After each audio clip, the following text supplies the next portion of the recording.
Minha irmã marcou o casamento dela no dia da minha formatura, e ela conseguiu a atenção que queria. Eu fui a primeira pessoa da minha família a ir para a faculdade. Não apenas faculdade, mas medicina. Foram 8 anos de inferno absoluto, trabalhando em 3 empregos enquanto estudava, vivendo de miojo e dormindo 4 horas por noite. Perdi todas as férias em família porque tinha provas. Ou rodízios no hospital. Meus pais sempre diziam que estavam orgulhosos, mas nunca entenderam realmente por que eu me submeti a isso, quando poderia ter simplesmente me casado como minha irmã. Eu fez aos 19 anos. Eu largou a faculdade comunitária depois de um semestre para se casar com um namorado, que vendia seguros. Ela passou os 7 anos seguintes tendo 3 filhos, e reclamando de como a vida dela era difícil, enquanto eu fazia plantões de 36 horas no hospital. Quando finalmente consegui minha vaga no programa de residência, liguei para minha família, com a data da minha formatura circulada em vermelho no meu calendário.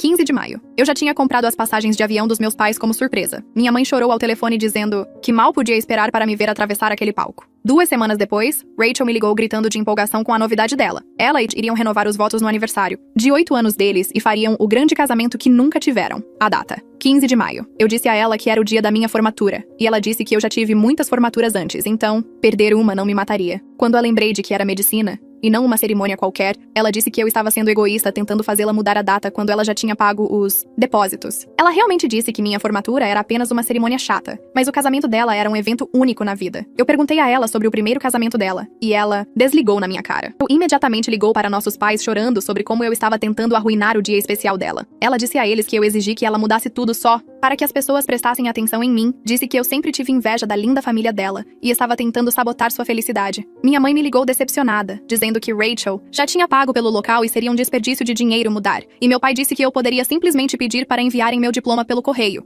Eles escolheram o casamento dela. Eu disse que entendia perfeitamente e desejei tudo de bom para Rachel. Então, agi estrategicamente. Primeiro, liguei pessoalmente para minha família estendida para avisá-los sobre minha formatura, minhas tias, tios, primos e todos que me viram lutar durante a faculdade. Disse a eles o quanto significaria tê-los lá, já que era uma conquista tão grande. Todos eles já sabiam do casamento da Rachel, mas quando ouviram que era no mesmo dia em que eu me tornaria médica, todos disseram que preferiam ir à minha formatura. Meu tio, que pagou por alguns dos meus livros didáticos, disse que não perderia a chance de ver seu investimento dar retorno. Minha avó, com quem Rachel contava para pagar as flores, disse que preferia ver sua neta se tornar médica do que ver Rachel se casar novamente com o mesmo homem. Depois, entrei em contato com todos os amigos da família, aqueles que nos conheciam desde crianças. Eu disse a eles o quanto estava animada por finalmente ter terminado após 8 anos de sacrifício. Todos escolheram minha formatura. Até a própria madrinha da Rachel disse que já tinha ido a um dos casamentos da Rachel e não precisava ver outro. A melhor parte foi quando liguei para os pais do Todd. Eles sempre se sentiram mal por terem perdido minha cerimônia do jaleco branco por causa de um dos chiliques da Rachel, e quando souberam que ela marcou a renovação de votos no dia da minha formatura em medicina, a mãe do Todd ficou furiosa. Ela disse que Rachel era egoísta e que eles estariam na minha formatura para apoiar alguém que realmente conquistou algo. 2 semanas antes do grande dia, Rachel percebeu que sua lista de convidados tinha encolhido de 150 para cerca de 20 pessoas e ela me ligou,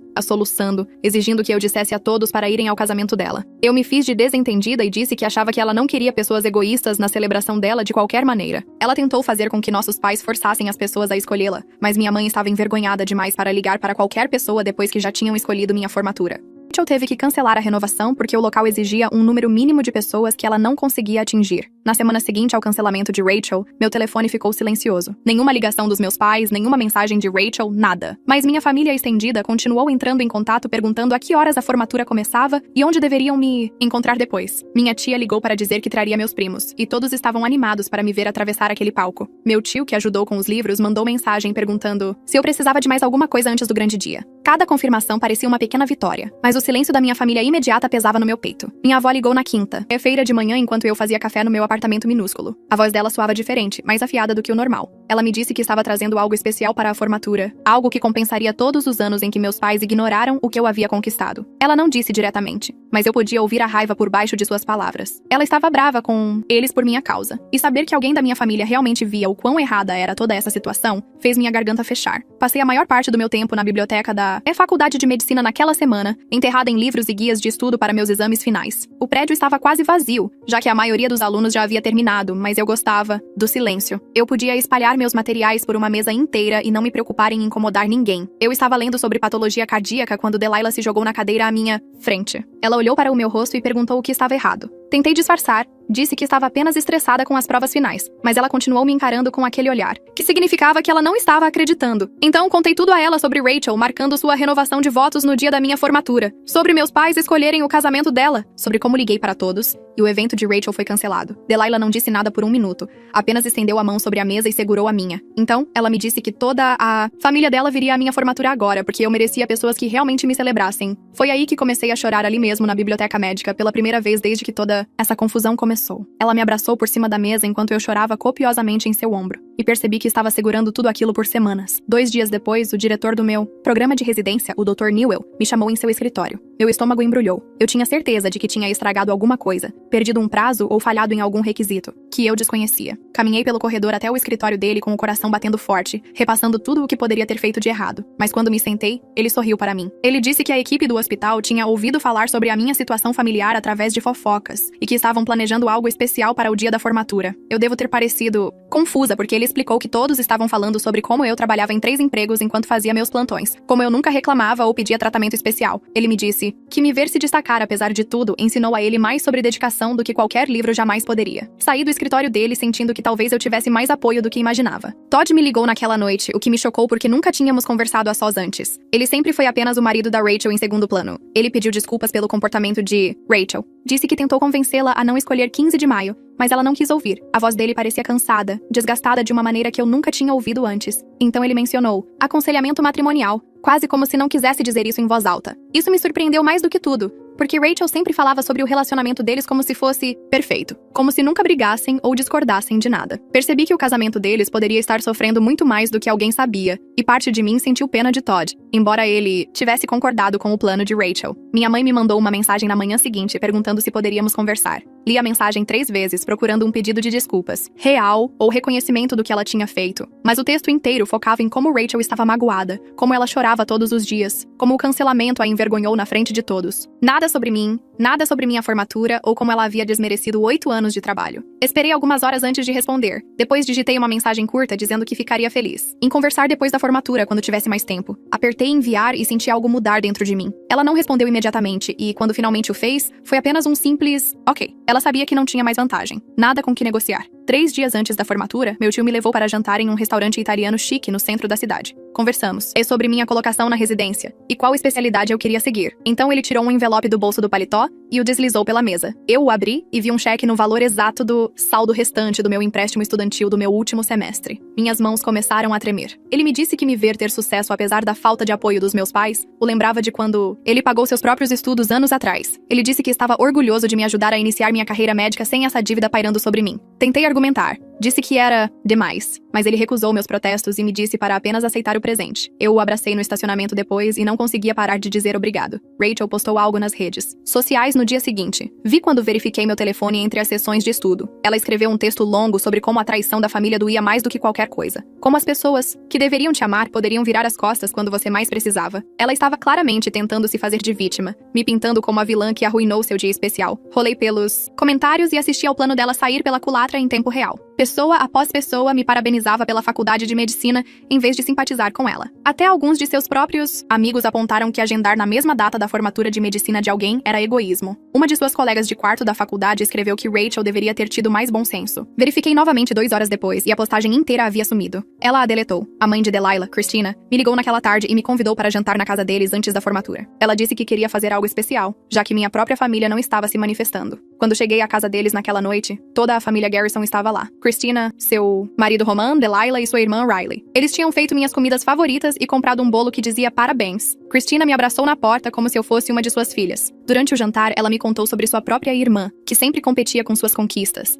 que tentava ofuscar cada coisa boa que acontecia com Christina. Ela disse: às vezes a família que você escolhe importa mais do que a família em que você nasceu. Roman assentiu e acrescentou que sangue não significa automaticamente lealdade. Sentada à mesa deles, cercada por pessoas que genuinamente se importavam com meu sucesso, me senti menos sozinha do que me sentia há semanas. Meu pai ligou no dia anterior à formatura. Quase não atendi, mas algo me fez atender. Ele se desculpou, realmente disse as palavras "sinto muito", e admitiu que eles se deixaram levar pelo drama da Rachel sem pensar no quanto minha conquista significava. O pedido de desculpas dele soou real, como se ele realmente se sentisse mal pelo que aconteceu. Mas então ele começou a dar desculpas, dizendo que Rachel era emotiva e que eles estavam apenas tentando apoiar as duas filhas, igualmente. Eu disse a ele que aceitava suas desculpas e falava sério, mas também sabia que as coisas entre nós haviam mudado de uma forma que não poderia ser desfeita. Ele pareceu entender. Isso porque ficou quieto por 1 minuto antes de dizer que me amava e esperava que eu tivesse um ótimo dia de formatura. Minha avó chegou à cidade naquela noite e insistiu imediatamente em me levar às compras para comprar uma roupa de celebração. Ela queria que eu estivesse incrível para o jantar de formatura depois. Fomos a uma loja de departamentos chique e ela escolheu um vestido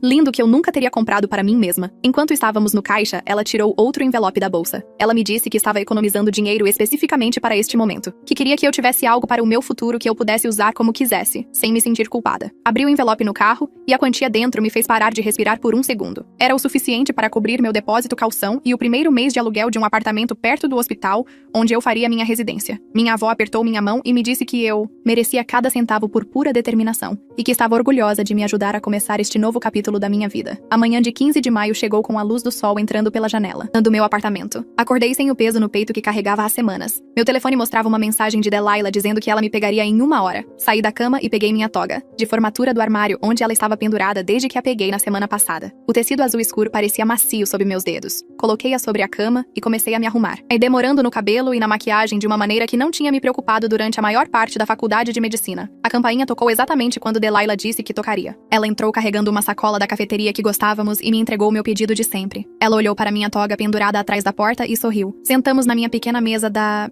cozinha bebendo nosso café enquanto ela me contava sobre seus pais discutindo sobre a que horas precisavam sair para conseguir bons lugares. A mãe dela queria sair 2 horas antes. O pai achava que 1 hora era suficiente. Eles concordaram em 90 minutos. Delilah estendeu a mão sobre a mesa e apertou a minha. Ela disse que seus pais falaram de mim a semana toda. O quão animados estavam para me ver formar. Ela fez uma pausa e acrescentou que eles já me consideravam como sua filha bônus, depois de todo o tempo que passei na casa deles ao longo dos anos. Algo na minha garganta a apertou quando ela disse isso. Percebi que construí algo real durante esses 8 anos. Algo que ia além de apenas terminar a faculdade. Essas pessoas se tornaram minha família de maneiras que minha família real nunca conseguiu. Fomos juntas para o campus com as janelas abertas e música tocando. O estacionamento já estava enchendo quando chegamos lá. Formandos em togas azuis, caminhavam em direção ao auditório em pequenos grupos. Vi pessoas com quem passei incontáveis horas em grupos de estudo e rodízios hospitalares. Encontramos nossos lugares designados na área de preparação atrás do auditório. O assistente do reitor verificou nossos nomes em uma lista e nos entregou nossos programas. Abri o meu e passei o dedo pela lista de nomes até encontrar o meu. Vê-lo impresso ali fez tudo parecer repentinamente real. Delilah estava ao meu lado, ajustando seu cabelo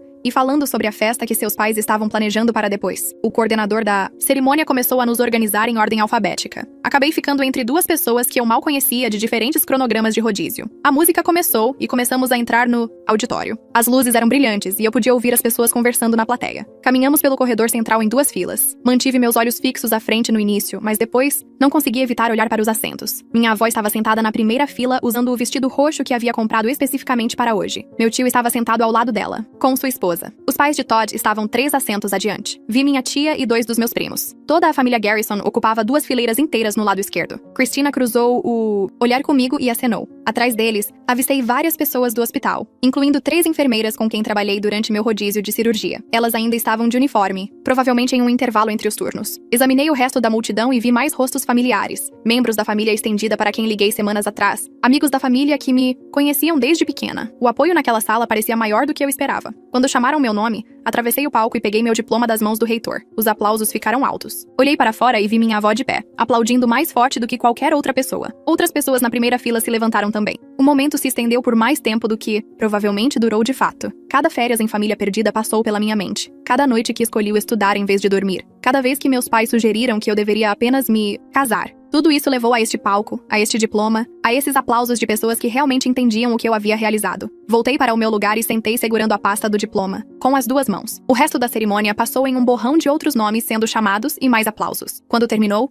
todos jogamos nossos capelos para o ar como se deve fazer. As pessoas começaram a fluir em direção às saídas para encontrar suas famílias. Fui arrastada pela multidão até chegar do lado de fora, onde todos estavam tirando fotos. Minha avó me encontrou, primeiro. Ela me envolveu em um abraço que durou vários segundos e me disse que nunca sentiu tanto orgulho de alguém em toda a sua vida. Meu tio veio em seguida e apertou minha mão formalmente, antes de me puxar para um abraço também. A esposa dele enxugou os olhos com um lenço. Ela disse que sempre soube que eu conseguiria, apesar da falta de apoio dos meus pais. Ela não disse isso com maldade. Apenas afirmou como um fato. A mãe de Todd foi a próxima. Ela me abraçou e segurou por um longo momento. Quando se afastou, olhou-me nos olhos e disse que sentia muito que minha própria mãe não estivesse aqui para ver isso, mas que estava honrada em estar no lugar dela. A gentileza dela quebrou algo na minha compostura cuidadosa. Meus olhos ficaram marejados e tive que piscar várias vezes. Ela apertou minha mão e sorriu. A família Garrison me cercou depois disso. Christina me abraçou como se eu fosse uma de suas filhas. Roman deu um tapinha no meu ombro e me disse que eu merecia cada pedacinho disso. Riley tirou cerca de 50 fotos em seu telefone. Delilah ficou ao meu lado sorrindo enquanto sua família nos fazia posar juntas. Passamos 20 minutos, tirando fotos com diferentes combinações de pessoas. Minha avó insistiu em tirar fotos apenas nós duas. Meu tio queria uma com toda a família dele, mas eu. A equipe do hospital que veio me encontrou e me parabenizou antes de voltar para seus turnos. Uma das enfermeiras me disse que trocou de turno especificamente para poder estar aqui. A cena toda parecia avassaladora da melhor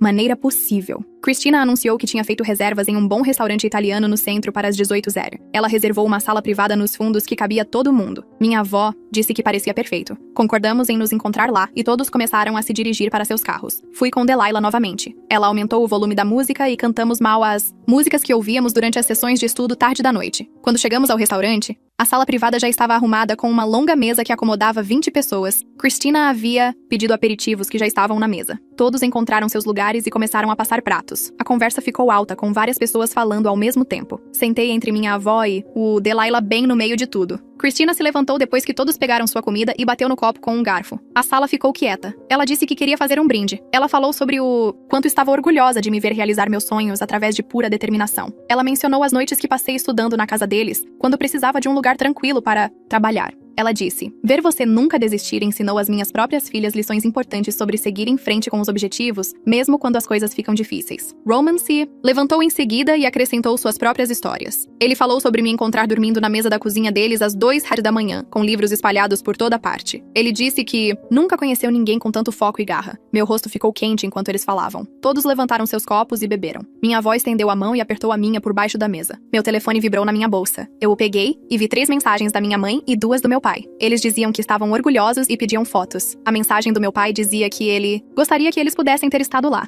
Minha mãe disse que esperava que eu tivesse tido um dia maravilhoso. Li 2 vezes. As palavras pareciam vazias depois que eles perderam o evento real. Selecionei algumas fotos do meu rolo de câmera e as enviei sem adicionar nenhuma mensagem. Minha mãe respondeu imediatamente com emojis de coração. Meu pai ligou, mas deixei ir para o correio, de voz. Coloquei meu telefone de volta na bolsa e peguei meu garfo. Pela primeira vez, manter distância deles parecia completamente certo. Não me senti culpada ou triste com isso. Eles fizeram a escolha deles e agora eu estava fazendo a minha. Outra mensagem chegou enquanto eu comia. Esta era de Rachel. Era longa, preenchendo minha tela inteira quando a abri. Ela pediu desculpas e disse que não percebeu o quão importante isso era para mim. Mas então ela gastou 3 parágrafos explicando sobre o estresse do casamento e se sentindo negligenciada na família. Ela disse que estava passando por um momento difícil e tomou más decisões. Ela esperava que eu pudesse entender e perdoá-la. Li 2 vezes. O pedido de desculpas estava enterrado sob tantas justificativas que mal contava como um. Digitei uma resposta curta dizendo que agradecia o pedido de desculpas e esperava que ela estivesse bem. Não me envolvi com sua narrativa de vítima nem disse que estava tudo bem. Apenas reconheci a mensagem dela e deixei por isso mesmo. Então coloquei meu telefone no silencioso e foquei nas pessoas que estavam realmente sentadas ao meu redor. Minha avó se levantou perto do final do jantar. Ela bateu no copo e esperou que todos olhassem para ela. Ela disse que estava pensando muito ultimamente sobre o que a família realmente significava. Ela disse que família era sobre aparecer, sobre estar presente nos momentos importantes, sobre apoiar uns aos outros nos momentos difíceis. Ela fez uma pausa e olhou ao redor da mesa. Ela disse que estava atualizando seu testamento para refletir quem realmente apareceu como família. Ela não disse os nomes dos meus pais, mas todos sabiam a quem ela se referia. Ela se virou para mim e disse que eu ficaria com a casa dela quando ela partisse, porque eu era a única que a visitava regularmente e realmente se importava com a vida dela. Meu tio concordou com a cabeça. Várias outras pessoas na mesa murmuraram seu apoio. Senti meus olhos ficarem marejados novamente,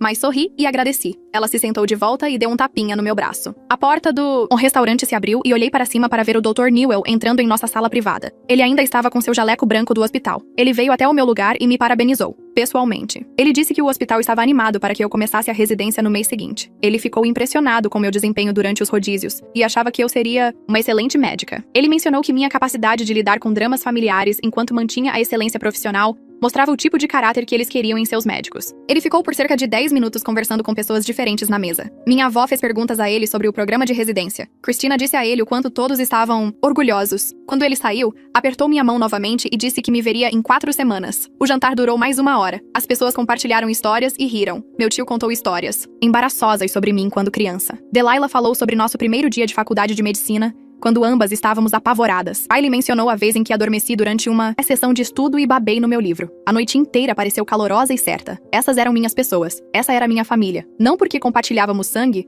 mas porque escolheram aparecer por mim quando importava. 2 semanas passaram rapidamente. Mudei-me para um pequeno apartamento perto do hospital usando o dinheiro que minha avó havia me dado. O espaço era minúsculo, mas era meu, e ficava perto o suficiente para ir trabalhar a pé. Meu primeiro dia de residência começou às 5 da manhã. Cheguei 15 minutos mais cedo e encontrei outros 3 residentes já no vestiário vestindo o uniforme. Nos apresentamos e fomos para as rondas matinais juntos. O médico supervisor nos passou a lista de pacientes e nos designou para casos diferentes. O trabalho foi intenso desde o primeiro minuto. Mal tive tempo de pensar em qualquer coisa, exceto nas tarefas à minha frente. Durante uma pausa rara por volta da meia-noite, sentei-me na sala dos residentes com 2 dos outros novos residentes. Estávamos todos exaustos. Uma delas mencionou que sua família não entendia por que ela trabalhava em horários tão malucos. Outro disse que seus pais ainda perguntavam quando ele ia arrumar um emprego de verdade. Contei a ele sobre minha situação familiar complicada, sobre minha irmã marcando o casamento, no dia da minha formatura. Ambos assentiram como se entendessem completamente. A primeira residente disse que o irmão dela fez algo semelhante, tentando ofuscar sua aceitação na faculdade de medicina. O outro falou sobre membros da família que pararam de falar com ele quando ele escolheu a medicina em vez do negócio da família. Ficamos sentados lá por 20 minutos compartilhando histórias. Percebi que essa experiência era muito mais comum do que eu pensava. A faculdade de medicina e a residência exigiam sacrifícios que nem todos entendiam ou respeitavam.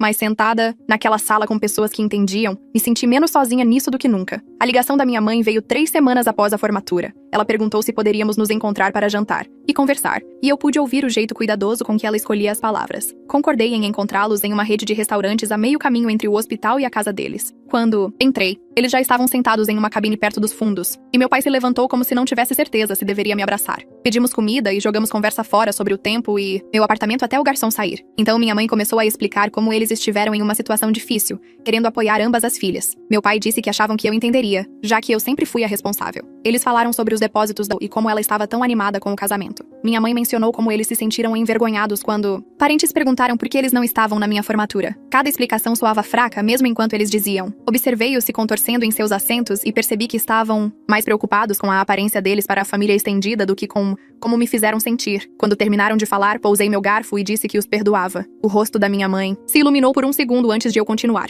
Eu disse que nosso relacionamento seria diferente agora, porque eu não podia confiar neles da maneira que esperava. Eu disse a eles que precisava de pessoas que aparecessem por mim sem ter que serem convencidas, e que essas pessoas não eram eles. Minha mãe começou a chorar. Meu pai olhou para o prato com o maxilar tenso. Nenhum deles discutiu ou tentou dar desculpas. Não estendi a mão sobre a mesa nem disse que estava tudo bem. Apenas fiquei sentada lá e deixei que eles absorvessem o que eu tinha dito. O resto do jantar foi silencioso. Conversamos sobre coisas seguras, como a saúde da minha avó e o novo emprego do meu tio. Quando saímos, minha mãe me abraçou e sussurrou que sentia muito. Eu a abracei de volta, mas não disse mais nada. A mensagem de Rachel veio 2 semanas depois perguntando se eu queria tomar um café. Quase disse não, mas algo me deixou curiosa. Nos encontramos em uma cafeteria perto da casa dela e ela parecia cansada de uma maneira que eu não tinha visto antes. Ela pediu um café com leite e pegou o telefone enquanto nos sentávamos do lado de fora. Ela começou a falar sobre como as coisas estavam difíceis ultimamente. Ela disse que ele estava distante desde que o casamento foi cancelado. Então ela olhou para mim e disse que tinha inveja de mim há anos. Ela admitiu que ver todos escolherem minha formatura em vez do casamento dela a fez perceber que as pessoas a achavam egoísta. Ela falou sobre sentir que havia desperdiçado seus 20 anos enquanto eu estava construindo algo real.